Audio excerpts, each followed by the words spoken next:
Struggling media giant Viacom is rolling out a strategy to firm up frayed relations with distribution partners by focusing attention on 6 key channel brands: Nickelodeon, Nick Jr., MTV, Comedy Central, BET, and Spike. Joining us to discuss is WSJ Media and Marketing Assistant News Editor Keach Hagey. Keach, welcome. So great to see you. Good to see you. So it seems that Viacom's plan here is to focus on the 6 channels that have done well so far and that it hopes will have the most growth potential. Is that right? These are, in general, the strongest brands, but the key thing is strongest brands. So maybe they haven't performed the best necessarily in terms of ratings over the last few years. Some of them have, some of them haven't. But these are the brands that people know. These are the household names, and these are the brands that they think can survive in a future where the bundles are getting skinnier and there's room for fewer and fewer brands. So these have name recognition, but they aren't necessarily performing well across the board. They are generally the biggest. Right, okay. They are the biggest. But MTV has struggled with ratings declines for 5 years. And a key strategy point for the new CEO, Bob Bakish, is to turn that around. Right. But the reason they're picking these big 6 is because they're big and because they're strong brands. So this will also leave behind, though, other Viacom-owned channels such as TV Land and CMT.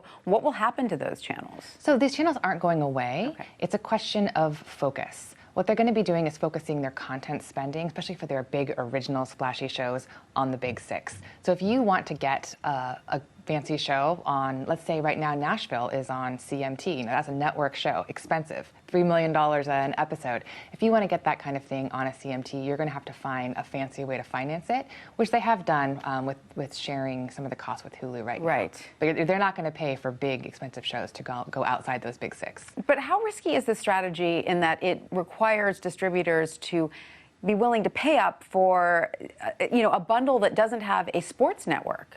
Right. Well, this is Viacom's problem. They are the most expensive bundle of networks outside of those that have sports. And sports is really the most powerful leverage that you can have with distributors.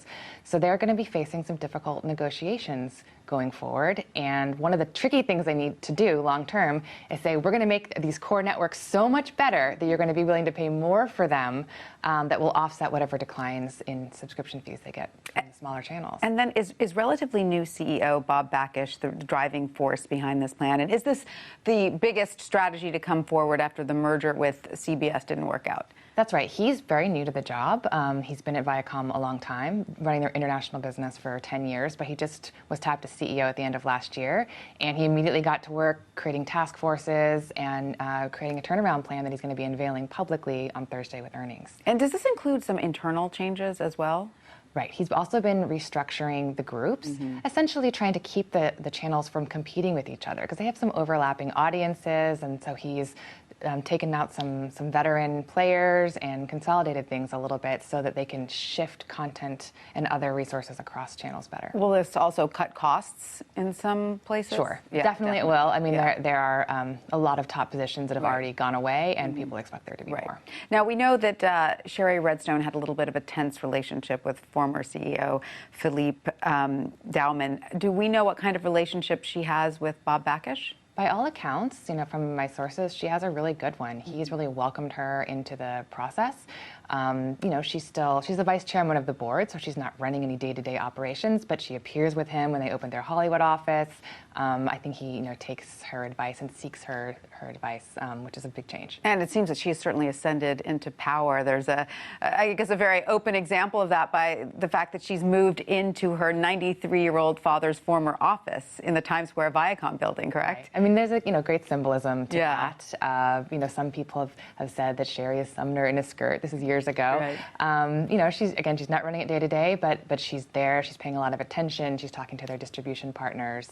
She's very materially engaged, as one source put it. Absolutely. Well, it will be interesting to see how this strategy plays out. Keach Hagey, thank you so much for that. Thanks for having me.